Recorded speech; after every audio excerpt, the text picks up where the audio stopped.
ना तो बीजेपी अछूत है ना आरएसएस अछूत है।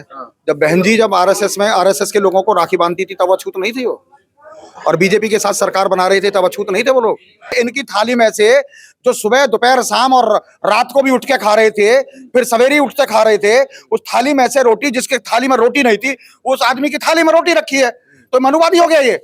जब मायावती सरकार बना रही थी तब मनुवादी नहीं थे। प्रदेश के अंदर भारतीय जनता पार्टी की सरकार है और भारतीय जनता पार्टी की सरकार में अगर ये अंतिम चेहरा जो दलित है, वंचित है, जो शोषित है, अगर इसको ये सरकार सुप्रीम कोर्ट का निर्णय नहीं लगाती है तो इनके खिलाफ भी हम लोग मोर्चा खोलने के लिए तैयार रहेंगे। ये आरक्षण का जो विरोध कर रहे हैं कुछ भाई हमारे दलित वर्ग के, ये तो सुप्रीम कोर्ट का विरोध कर रहे हैं। वाल्मीकि समाज की आज बैठक जो हुई है लखनऊ अलीगढ़ में, आज यहाँ पूरे प्रदेश के जिलों से लोग आए थे और सारे लोगों ने ये संगठन को इतनी मजबूती से आंदोलन करने के लिए निर्णय लिया है कि दिल्ली में हर कीमत पर वहां पर आंदोलन करेंगे और माननीय सुप्रीम कोर्ट के ने जो निर्णय दिया है वर्गीकरण का, उसका हर कीमत पर पालन करा के ही मानेंगे, चाहे किसी भी स्थिति हो।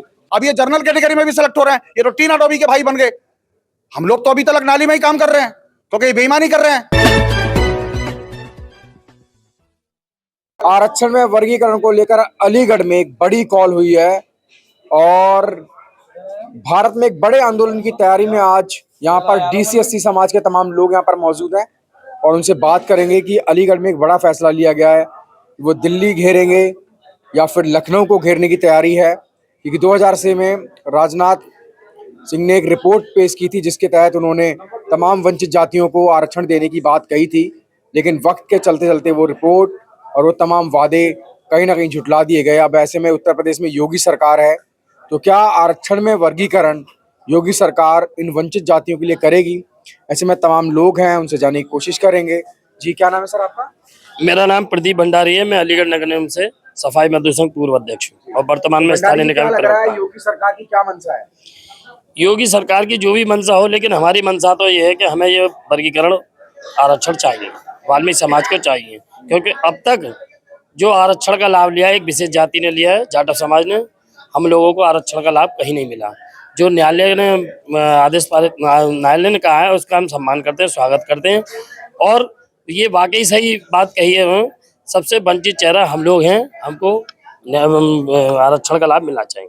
जी, कुछ और लोग। जी, क्या नाम है आपका? मेरा नाम बिल्लू चौहान, प्रदेश महामंत्री स्थानीय निकाय सफाई मजदूर संघ उत्तर प्रदेश।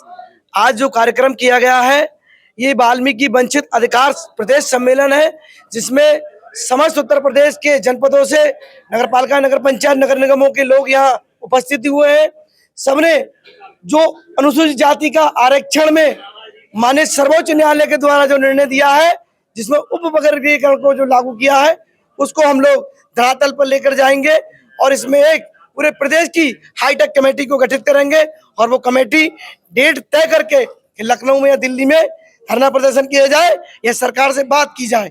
इन दोनों विषयों पे हम लोग बात करेंगे। अब तो चंद्रशेखर भी कहने लगे मैं इनकी लड़ाई लड़ूंगा, इनको रिजर्वेशन दिलाऊंगा। उनको डर है हारने का, क्योंकि शुरू में जो लेके चले थे वाल्मीकि समाज के नगीना और नजीबाबाद के लोग, कांट के सिवारा के लोग, बिजनौर के लोग, उन्होंने बहुत साथ दिया। 11 लाख रुपए चंदे में दिए। आज वही चंद्रशेखर जी जुटला रहे हैं वाल्मीकि समाज को, नौजवानों को गुमराह कर रहे हैं। मेरा सभी नौजवानों से निवेदन है कि ये चंद्रशेखर की बातों में ना आए और अपने नेताओं के साथ खड़े हो। इस वर्गीकरण की लड़ाई को हमें मजबूती से लड़ने का काम करना है। सुप्रीम कोर्ट ने आदेश तो दे दिया है भाई वर्गीकरण पे, ठीक है वर्गीकरण लागू हो, लेकिन इस राज्यों में लागू करवाना भी तो बड़ी बात है सर। जैसे उसके लिए क्या प्लान है? सर्वोच्च न्यायालय का जो निर्णय आया है वो कई प्रदेश की सरकारों द्वारा उसको लागू कर दिया है और उत्तर प्रदेश के अंदर भारतीय जनता पार्टी की सरकार है और भारतीय जनता पार्टी की सरकार में अगर ये अंतिम चेहरा जो दलित है, वंचित है, जो शोषित है, अगर इसको ये सरकार सुप्रीम कोर्ट का निर्णय नहीं लगाती है तो इनके खिलाफ भी हम लोग मोर्चा खोलने के लिए तैयार रहेंगे। जो और राजनीतिक दल है उन्होंने भी अपनी मंशा को साफ कर दिया है, उन्होंने भी वर्गीकरण के फैसले से पल्ला झाड़ लिया है, पर हम उनको भी मुंह तोड़ जवाब देंगे। चाहे सपा हो, बसपा हो, चाहे चंद्रशेखर जी की पार्टी हो, चाहे कांग्रेस हो, चाहे बीजेपी हो, ऐसे दलों को भी हम लोग समय आने पर और उनके जो चेहरे हैं, उनके नकाब है, उनकी जो पॉलिसी है, उनको बेनकाब करेंगे वाल्मीकि समाज में जाकर। क्या कहेंगे आप? बड़े लंबे समय से संघर्ष कर रहे हैं इस समाज के लिए, तो क्या कहेंगे अभी जो वर्तमान में हालात हैं उनको देख के आपको लग रहा है कि वर्गीकरण लागू होगा, या बहन जी जैसी बड़ी नेता बहुजन समाज की वो भारत बंद क्यों कर देती है? मैं रामप्रसाद वाल्मीकि, प्रदेश अध्यक्ष उत्तर प्रदेशी सपाई मजदूर संघ। पत्रकार जी, आपने पूछा है, मैंने कभी भी बहुजन समाज पार्टी की जो माननीय बहन जी नेता मायावती जी हैं, मैंने उन्हें कभी दलितों का नेता नहीं माना। वो किसी जात विशेष की हो सकती हैं कि उन्होंने अपने शासन काल में, अपने मुख्यमंत्रित्व काल में उन्होंने सभी दलित जातियों को लेकर साथ चलने का कभी भी प्रयास नहीं किया, इसलिए उन्हें नहीं मानते। अब रही बात आरक्षण की, वर्गीकरण आरक्षण की, तो ये तो निर्णय माननीय सुप्रीम कोर्ट ने किया है ना। अब सुप्रीम कोर्ट से भी बड़ा कोई अगर यहाँ कोर्ट है तो फिर वे लोग विरोध करें। ये आरक्षण का जो विरोध कर रहे हैं कुछ भाई हमारे दलित वर्ग के, ये तो सुप्रीम कोर्ट का विरोध कर रहे हैं। आरक्षण का विरोध कहाँ है भाई? पंजाब में मिल रहा है बहुत पहले से, तब भी ने विरोध किया। वो कह रहे हैं कोर्ट में जो जज बैठे हुए सारे मनुवादी नहीं, ये तो अब जब उनके खिलाफ कोई निर्णय आता है या दलित समाज के मतलब ऐसे हो, उनके फेवर में हो, तो वो मनुवाद कह देती हैं। और जब सरकार उन्हें मुख्यमंत्री बनना होता है तो मनुवादी गोद में बैठ जाती हैं। मुख्यमंत्री बनी भाजपा की बदौलत, तब कभी नहीं भाजपा को बताया कि ये मनुवाद है। क्यों नहीं बताया तुमने? तो अपने लाभ के लिए मनुवाद है, हानि के लिए मनुवाद है।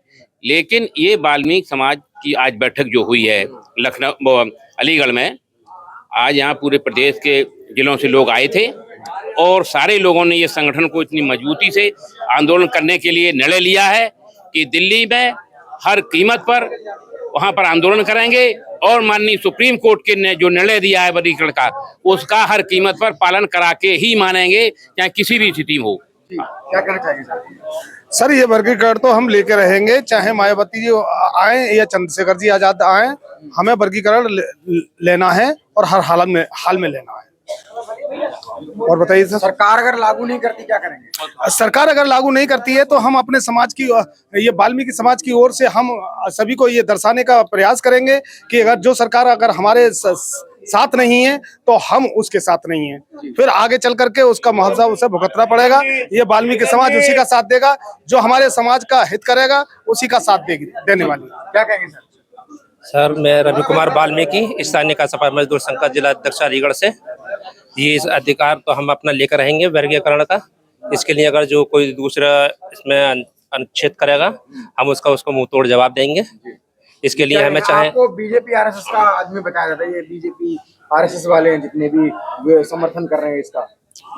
नहीं, ऐसा कुछ नहीं है। अभी सरकार हमारे साथ है, वो हम उसका स्वागत करते हैं और जो वर्गीकरण वाला आदेश है और हम इसको हर प्रयास करेंगे सूरत में इसको लागू करेंगे, चाहे जिला स्तर पे हो, चाहे मंडल स्तर पे हो, चाहे तमाम ये वो क्रीम है इस समय डीसीएससी समाज की, जो लगातार इनके अधिकारों को लेकर आप देख रहे हैं इस समय तमाम लोग इस समय मौजूद है मेरे साथ। क्या कहेंगे सर, जो बीजेपी और आरएसएस के आदमी होने का आरोप लगता है, इसको कैसे देख रहे हैं आप?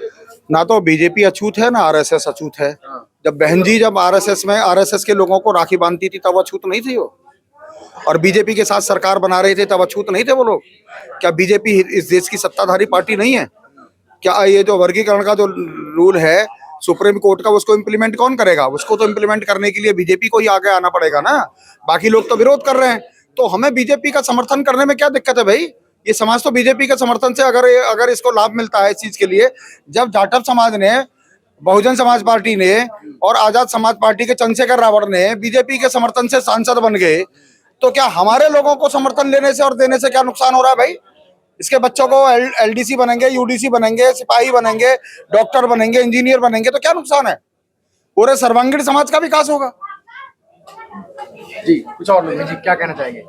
बड़ी लंबी लड़ाई है, कैसे इसको लेकर जाएंगे आप? लंबी लड़ाई ये है कि जो कि उपक्रम में आज भी जो भी आरक्षण का लाभ जाटव समाज ने लिया है, अगर हम वर्गीकरण की लड़ाई को हम लड़ेंगे तो आज हमारे वाल्मीकि समाज हर थाने में दरोगा होएगा, हर अस्पताल में डॉक्टर होएगा। आज जिनके कारण हमारे वाल्मीकि समाज को पीछे छोड़ा। एक रोटी होती है, जब एक रोटी में से 4 परिवार होते हैं तो वो रोटी बढ़ जाती है तो वो दुख होता है। और जब एक इकले ये रोटी खा रहे थे आरक्षण की, तो हमारे वाल्मीकि नौजवान युवा पढ़े लिखे आज पीछे इस आरक्षण के कारण ही है। महोदय, इस आरक्षण का लाभ मेरे आने वाले नौजवान युवा को मिलना चाहिए, क्योंकि मेरे समाज को आरक्षण, वाल्मीकि समाज को आरक्षण मिलेगा और अन्य समाजों, दलित, भीला, होम और डोम और जी आपका पासी, सभी को हम चाहते हैं, कोरी, खटी, गडरिया, हम सभी को चाहते हैं कि सबको इस आरक्षण का लाभ मिले। ये नहीं कि एक जाटव समाज ही लाभ लेगा। प्रकाश जी, बड़ी लड़ाई है उत्तर प्रदेश में, योगी आदित्यनाथ जी की सरकार है, तो कैसे लग रहा है, क्या सड़कों पे उतरना पड़ेगा या सरकार खुद माने? भैया, बिगड़ रहे तो माँ भी दूध नहीं पिलाती है। और योगी बिल्डोजर बाबा ने तो पहले ही डिक्लेयर कर दिया है कि हम इसे नवंबर दिसंबर तक इम्प्लीमेंट कर देंगे। मगर दबाव वाली बात यह है कि जो इसके विरोध करने वाले लोग हैं, हमें उनको जवाब देना है कि भाई आप दबाव मत बनाइए, ये आपके अपने भाइयों के लिए लड़ाई है। और आप मुझे बताइए, क्या ओबीसी कैटेगरी के अंदर क्रीमी लेयर जब लागू किया गया तो उन्होंने तो किसी ने विरोध नहीं किया। ईडब्ल्यूएस के आरक्षण में 10% कोटा दे दिया गया गरीब वर्ग के लिए, तो उन्होंने तो किसी ब्राह्मण ने, किसी क्षत्रिय ने, किसी वैश्य ने विरोध नहीं किया। हमारे अपने दलित होकर के दलितों का विरोध क्यों कर रहे हैं? और सवाल पूछे क्या है? सर, एक लास्ट सवाल मेरा ये है कि कहा जा रहा है कि इससे जो है समाज जो है बट जाएगा, और दूसरा है कि संविधान के भावना के मूल भावना के खिलाफ है ये। नहीं, कौन कहता है? कौन समझदार कहता है? तमाम एडवोकेट हैं। हाँ, सुनिए ना, जो एडवोकेट हैं, आई गेव द चैलेंज, मैं उनको चैलेंज देता हूं, आकर के मेरे साथ डिस्कशन करें। संविधान की मूल भावनाओं के खिलाफ कहा है? आर्टिकल 16(4)(a), 16(p) में लिखा गया है कि भारत के और राज्य के किसी भी क्षेत्र के अंतर्गत आने वाले अनुसूचित जाति, अनुसूचित जनजाति का प्रतिनिधित्व जिनका पूरा नहीं हुआ है उनको पूरा किया जाए।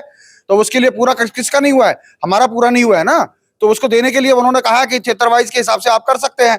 सुप्रीम कोर्ट में जो 7 जज बैठे हुए हैं वो गलत कह रहे हैं क्या? दूसरी बात यह है कि दलित का बंटवारा हो जाएगा। अरे भाई, एक ना एक दिन बाप की प्रॉपर्टी में से बच्चों को बंटवारा करना पड़ता है। जड़ में से, जमीन में से, धरती में से, खेत में से, खलियान में से, सबका बंटवारा होता है। अगर बंटवारा कर दिया है तो झगड़ा कहाँ है? बंटवारे से पहले झगड़ा होता है। झगड़ा कब होता है? जब एक ही बेटा पूरी प्रॉपर्टी को हड़प के बैठा हो, एक ही बेटा पूरी जमीन पर खेती कर रहा हो, और एक ही बेटा पूरी फैक्ट्री का मालिक हो और 2 भाइयों को नहीं दे रहा हो। तो लड़ाई तो तब होती है। अब तो सुप्रीम कोर्ट जो सबसे बड़ा पंच है उसने कह दिया है कि भाई इनका बंटवारा कर दो। वो तो कहते हैं मनुवादी हैं सारे। अरे कहां से मनुवादी आ गए? इनकी थाली में से जो सुबह, दोपहर, शाम और रात को भी उठ के खा रहे थे, फिर सवेरे उठ के खा रहे थे, उस थाली में से रोटी, जिसके थाली में रोटी नहीं थी उस आदमी की थाली में रोटी रखी है, तो मनुवादी हो गया ये। जब मायावती सरकार बना रही थी तब मनुवादी नहीं थे। जब इनकी सरकार में आरक्षण में, प्रमोशन में, रिजर्वेशन को यूपी के अंदर रिवर्ट कर दिया गया, रोक लगा दी गई, और पूरे 10 साल के अंदर कई लाख कर्मचारी बिगर प्रमोशन के रिटायर कर गए। 10 अगस्त 2010 के ऑर्डर के खिलाफ तो इन्होंने एक ने भी नहीं किया। हम ही लोग लड़ रहे थे ना। 10 अगस्त 2010 का ऑर्डर, जो पढ़े लिखे लोग हैं वो समझते हैं। ऑन मेरिट के अंदर जो 200 पॉइंट का रोस्टर है, 200 पॉइंट के रोस्टर के अंदर जो जनरल कैटेगरी के अंदर लोग आते हैं उनको SC/ST ट्रीट नहीं किया जाता है। ये DOPT का रूल है। अब ये जनरल कैटेगरी में भी सिलेक्ट हो रहे हैं, ये तो टीना डोबी के भाई बन गए। हम लोग तो अभी तक नाली में ही काम कर रहे हैं, क्योंकि ये बेईमानी कर रहे हैं। और आरक्षण का तो सही माना ये है कि जो गरीब है, जो कमजोर है, जो शैक्षणिक योग्यता में कमजोर है, उसको आरक्षण देना चाहिए। तो उस पैमाने में तो हम लोग हैं। सर, पूरा देश इस समय दिल्ली की तरफ नजरें गड़ाए हुए कि दिल्ली से कुछ ना कुछ होने वाला है, तो दिल्ली में क्या होने वाला है? क्योंकि लगातार आप 2 प्रोटेस्ट तो कर चुके हैं। We will lead all over the India, और हम लोग इसकी रणनीति आपके कैमरे पर नहीं देंगे, वो रणनीति गुप्त रखी जाएगी। युद्ध के मैदान की रणनीति कभी किसी को बताई नहीं जाती है। धन्यवाद आपका। देखिए सर, तमाम लोग यहाँ पर मौजूद थे, और अलीगढ़ से भी एक बड़ा जन सैलाब दिल्ली की तरफ कूच करेगा। तमाम लोग इस समय मेरे साथ मौजूद हैं। आपको क्या लगता है? अपनी राय कमेंट में जरूर दें।